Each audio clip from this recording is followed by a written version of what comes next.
Hello! Alors cette vidéo aujourd'hui c'est pour vous parler de la reconversion. J'ai souvent des gens qui viennent me voir, en fait des amis ou des gens en coaching qui me disent ah ouais mais ils viennent me voir parce qu'en fait ils savent que j'ai eu plusieurs reconversions et ça fait toujours un peu rêver en disant ah oui moi aussi je veux tout plaquer, devenir prof de yoga, vivre au bord de l'océan et surfer tous les jours. Pour résumer, hein. Alors oui, c'est une partie de la réalité et c'est source, enfin moi je ressens beaucoup de gratitude pour cette vie, mais c'est pas parce que j'ai changé de travail, de mode de vie que j'étais plus heureuse, hein. Enfin que je suis plus heureuse à l'époque, voilà. Je précise toujours que dans les cheminements, on croit souvent que en changeant de travail, ou de mari ou de femme, ou d'amis, enfin qu'on change tout son contexte extérieur, on croit souvent que on sera plus heureux en fait. Et on conditionne notre bonheur à des choses qui sont extérieures à nous. Et quelquefois, bah, effectivement, ça peut y contribuer, quelquefois pas forcément. En tout cas, je pars toujours de mon exemple et je dis vraiment à ceux qui viennent me voir que ce n'est pas parce que je suis devenue prof de yoga et que j'ai tout plaqué que je suis devenue plus heureuse. Et bien au contraire en fait. C'est-à-dire que déjà, c'est rigolo parce que quand on choisit la voie du yoga, donc on travaille dans le bien-être, ça sous-entend qu'on fait un travail sur soi et que donc on est parfaite. Alors ça, c'est illusoire, hein. Et c'est même le contraire. Il faut savoir que les gens qui choisissent la thérapie, donc par exemple le yoga ou d'autres métiers tournés vers le soin, c'est souvent parce qu'on a des pathologies, des choses mentales qu'on veut guérir et qu'on a trouvé le yoga comme outil pour s'aider en fait. Et, et je disais, ouais, purée, le nombre de profs de yoga autour de moi et j'en faisais partie, hein, qui ont des peurs, la peur de manquer de l'argent surtout, qui galèrent, hein, qui sont en dépression, qui bossent comme des malades, qui donnent 10 000 cours par semaine et tout, bah, j'en connais plein et qui souffrent dans leur corps et dans leur tête. Bah, c'est une réalité. Après, ça ne veut pas dire que c'est une vérité qui va perdurer, on est bien d'accord. Et moi, je suis le messager pour montrer que le contraire est possible.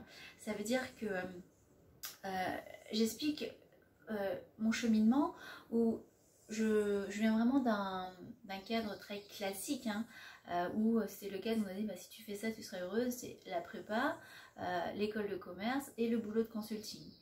Sur le papier c'est génial, mais dans la réalité c'était beaucoup de souffrance et puis beaucoup d'angoisse dans un système que moi je ne comprenais pas en fait.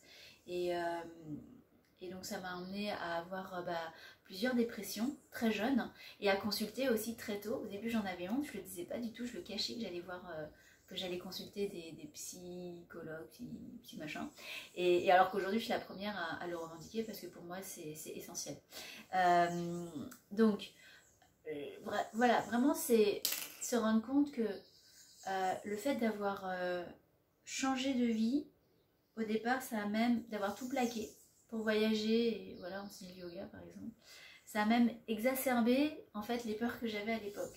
Donc j'avais beaucoup de peurs à l'époque, dont la peur de manquer, entre autres. La peur de manquer de tout, d'amour, d'argent, d'amis, d'amoureux, enfin d'amour quoi. Et sachant que tout est amour, j'avais une énorme peur de manquer. Donc en passant d'un une situation où on a son salaire tous les mois, on a une sécurité, un confort hein, mental, hein, je suis passée à un état ultra précaire en fait, où je vivais sur mes économies, je continuais un peu à avoir la peur de manquer, la peur du lendemain, j'avais pas forcément confiance en l'avenir, enfin finalement le fait d'avoir changé, ça a vraiment, à l'époque ça avait exacerbé mes angoisses, je me réveillais avec des angoisses administratives, enfin bref, c'était pas du tout la fête quoi intérieure, sauf que sur le papier c'est trop cool, ouais je voyage, je suis prof de yoga. Et puis on a du coup un peu honte de dire ah bah non mais en fait je suis encore plus en souffrance qu'avant. Et comme je disais, moi des profs de yoga qui sont en dépression, en burn-out, il y en a plein. Et tout le monde, enfin, quand on raconte ça, les gens sont hyper étonnés. Je dis ben non, c'est encore plus logique puisque si on n'a pas réglé ces problèmes avec soi-même, qu'on change de métier de femme ou de mari, ça change rien en fait. C'est-à-dire qu'on déplace le problème dans un autre pays, auprès d'une autre relation, dans un autre métier, mais on n'a pas résolu le fond du problème. Donc vraiment, cette vidéo c'est pour faire prendre conscience que c'est pas parce que je suis devenue prof de yoga que j'étais plus heureuse, et bien au contraire. Et si on n'a pas réglé, transcendé certains schémas, certaines croyances limitantes et peurs, peu importe, on peut être, je sais pas moi, millionnaire sur une île paradisiaque, on sera pas plus heureux.